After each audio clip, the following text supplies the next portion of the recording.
Movie start होती है एक बहुत वसीअ और अरीज़ रेगिस्तान से। यह रेगिस्तान बाकी दुनिया से बहुत कटा हुआ है। कुछ ही देर में वहाँ एक हेलीकॉप्टर आता है। इस हेलीकॉप्टर में एक आदमी रिचर्ड और उसकी गर्लफ्रेंड जेनिफर होती है। रिचर्ड का आलीशान घर रेगिस्तान के दरमियान में होता है और वो दोनों इस घर में चले जाते हैं। हेलीकॉप्टर का पायलट जाने से पहले रिचर्ड को एक स्पेशल किस्म की ड्रग देता है। कुछ देर मस्ती करने के बाद रिचर्ड और जेनिफर दोनों सो जाते हैं। अगली सुबह जेनिफर किचन में पानी पीने जाती है।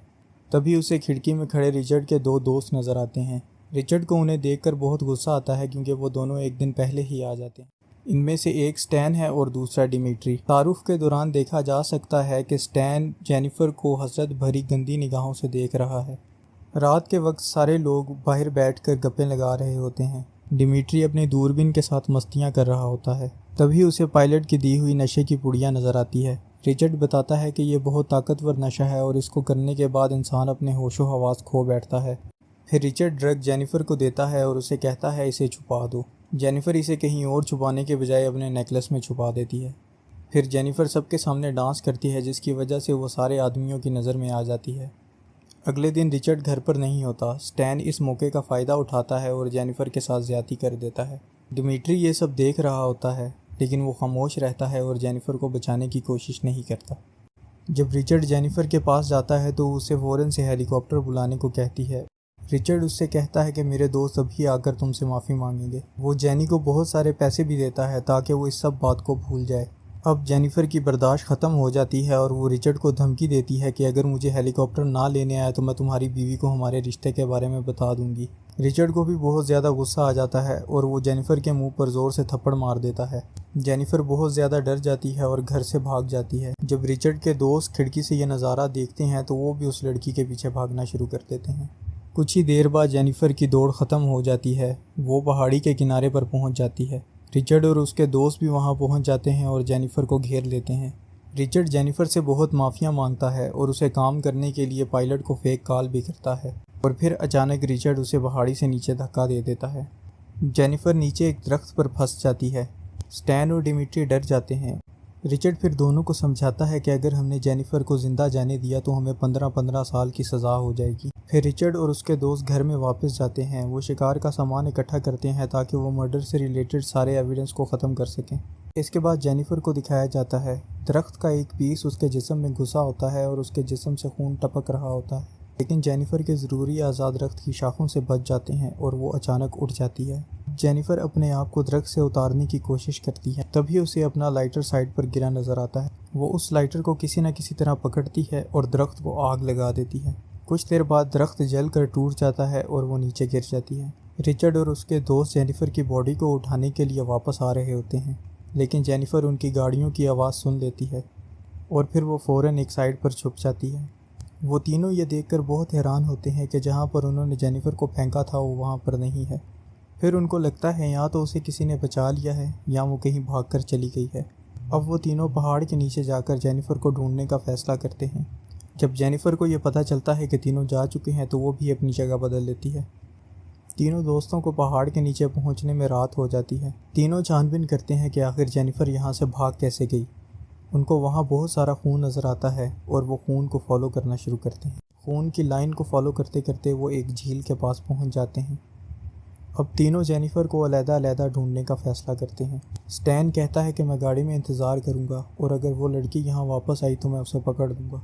जेनिफर अपनी बची हुई ताकत को इस्तेमाल करके भाग रही होती है और उसे दूर से बाइक की आवाज़ भी आ रही होती है। जेनिफर पानी में छुप जाती है। डिमिट्री वहाँ आता है लेकिन उसे देख नहीं पाता, इसलिए वो वापस चला जाता है। डिमिट्री ज़्यादा दूर नहीं जाता और झाड़ियों के पास खड़ा होकर पेशाब कर रहा होता।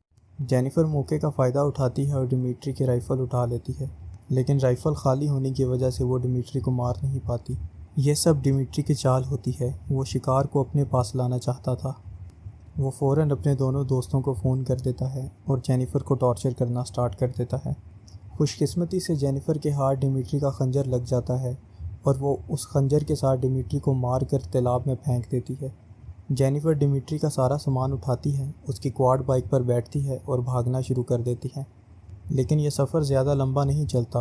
वो जिस बाइक को लेकर भाग रही होती है उसका पेट्रोल ख़त्म हो जाता है। उसके पेट में दरख्त की शाख अभी भी चुभी होती है और वो इसी तरह पैदल चलना शुरू कर देती है। चलते चलते जेनिफर को एक गार नज़र आता है और वो इस गार में थोड़ा आराम करने का फ़ैसला करती है। वो बहुत ज़्यादा तकलीफ़ में होती है, लेकिन जब उसकी नज़र अपने नेकलेस पर पड़ती है तो उसे याद आता है कि कल उसने इसके अंदर कुछ ड्रग्स छुपाई थी। इसके बाद जेनिफर वो नेकलेस खोलती है और सोचे समझे बगैर सारी ड्रग्स खा जाती है। ड्रग्स खाने के कुछ ही देर बाद जेनिफर को अपनी बॉडी में कुछ अजीब सा महसूस होने लग जाता है जिसको वो बयान नहीं कर सकती। जेनिफर को अजीब अजीब आवाज़ें आने लग जाती हैं और उसे मुख्तलिफ़ चीज़ें भी नज़र आने लग जाती हैं। फिर वो इस बेहोशी की हालत में अपने ज़ख़म को ठीक करने का फ़ैसला करती है। ज़ख़म को किनारों से काटती है और दरख्त के पीस को अपने पेट में से निकाल देती है। फिर वो बियर कैन का एक पीस काटती है, उसे गर्म करती है और अपने ज़ख़म को उसके साथ जला देती है। अगली सुबह स्टैन को दिखाया जाता है जो कि अपनी जीप में सोया हुआ होता है। तभी रिचर्ड गाड़ी की स्क्रीन पर एक मुर्दा जानवर को फेंकता है जिससे डर कर स्टैन उठ जाता है। इस वक्त तक दोनों को डिमिट्री की कंडीशन का पता नहीं होता। स्टैन गाड़ी में से बाहर निकलता है और लेक में मुंह धोने के लिए जाता है। तभी डिमिट्री की लाश बाहर आती है और उसे देखकर स्टैन डर जाता है और पीछे गिर जाता है। रिचर्ड अपने गुस्से को दबाए हुए डिमिट्री की लाश को देख रहा होता है। उसे ये समझ आ जाती है कि यह जेनिफर की ही हरकत है। फिर वो दोनों डिमिट्री की लाश को उठाते हैं और वापस लेक में फेंक देते हैं। जाते हुए रिचर्ड अपना गुस्सा डिमिट्री की नाक पर निकाल देता है। अब वो दोनों दोबारा जेनिफर को ढूंढने के लिए निकल पड़ते हैं। जेनिफर का खुद पर किया हुआ इलाज काम कर जाता है और उसके ज़ख्म ठीक हो चुके होते हैं। अब उसकी हालत पहले से बहुत बेहतर होती है। अपनी होश पूरी तरह संभालने के बाद वो अपना सारा सामान इकट्ठा करती है और केव से बाहर जाना शुरू कर देती है। इस बार उसका मकसद भागना नहीं होता बल्कि उन तीनों से बदला लेना होता है। वो पहाड़ की चोटी पर खड़े होकर दोनों को ढूंढना शुरू कर देती हैं। दूसरी तरफ रिचर्ड और स्टैन को डिमिट्री की क्वाड बाइक मिल जाती है। अब दोनों फैसला करते हैं कि हम मुख्तलिफ सीमतों में जाएंगे ताकि ज़्यादा से ज़्यादा सफ़र तय कर सकें और जल्दी से जल्दी जेनिफर को ढूंढ सकें। रिचर्ड पहले चला जाता है, लेकिन स्टैन को अभी भी अपने नाक में दर्द हो रही होती है। वो शीशे में अपने नाक को चेक करता है, लेकिन उसे ये पता नहीं होता कि उसके शीशे की चमक को जेनिफर पहाड़ी के ऊपर खड़ी देख रही होती है। जेनिफर ज़्यादा वक्त नहीं लगाती और स्टैन का पीछा करना शुरू कर देती है। कुछ देर रेगिस्तान में गाड़ी चलाने के बाद स्टैन की गाड़ी का पेट्रोल ख़त्म हो जाता है और वो रुक जाता है। जेनिफर इस मौके का फ़ायदा उठाती है और स्टैन को निशाना बनाती है। जेनिफर गोली चलाती है और गोली स्टैन के कंधे पर लगती है जिससे स्टैन बुरी तरह ज़ख्मी हो जाता है। गोली के प्रेशर से जेनिफर पीछे गिर जाती है और जब वो उठकर दोबारा देखती है तो स्टैन वहाँ पर नहीं होता। फिर जेनिफर गाड़ी के पास पहुंचती है। वहाँ बहुत सारा खून पड़ा होता है और वो खून को फॉलो करना शुरू कर देती है।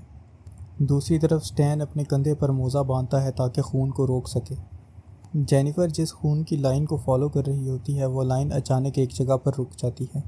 अब स्टैन जेनिफर के पीछे एक पहाड़ में ऊंची जगह पर छुपा हुआ होता है। वो अपनी गन लोड करता है और जेनिफर पर निशाना लगाता है, लेकिन ज़ख्मी होने की वजह से वो ठीक निशाना नहीं लगा पाता और वो सिर्फ जेनिफर के कान को ही ज़ख्मी कर पाता है।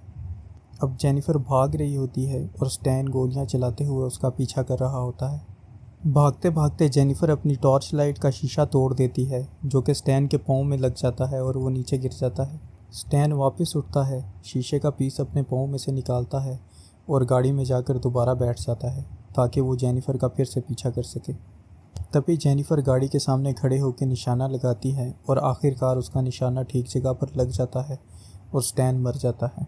जेनिफर गाड़ी में बैठ जाती है और उसे वो वॉकी टाकी मिल जाता है जिस पर रिचर्ड की आवाज़ आ रही होती है। रिचर्ड अफसुर्दा हालत में उसी जगह बैठा स्टैन का इंतज़ार कर रहा होता है जहाँ पर उन दोनों ने मिलने का फ़ैसला किया होता है। जब स्टैन काफ़ी देर तक वहाँ नहीं पहुँचता तो रिचर्ड हार मानकर आखिरकार वापस अपने घर में चला जाता है।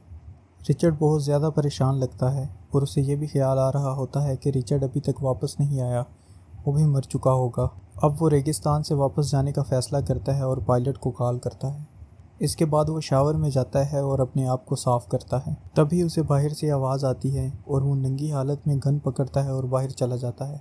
तभी उसे जेनिफर खिड़की में खड़ी उस पर निशाना लगाए नज़र आती है। जेनिफर गोली चलाती है और वो गोली रिचर्ड के पेट पर लगती है। जब जेनिफर कमरे में दाखिल होने लगती है तो उसे पता नहीं होता कि रिचर्ड आगे खड़ा है, लेकिन रिचर्ड के पेट में से निकलता हुआ खून उसे नज़र आ जाता है और वो पीछे चली जाती है।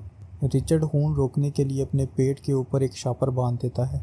कुछ ही देर बाद जेनिफर रिचर्ड को ढूंढ लेती है और उसका पीछा करने लगती है। ज़मीन पर बहुत ज़्यादा खून फैला होता है जिसकी वजह से जेनिफर स्लिप होकर नीचे गिर जाती है। रिचर्ड पीछे से आता है और उसे पकड़ लेता है। वो उसे दीवार के साथ लगाकर टॉर्चर करना शुरू कर देता है। इसी दौरान जेनिफर रिचर्ड के जख्म में अपना पूरा हाथ डाल देती है जिससे रिचर्ड नीचे गिर जाता है।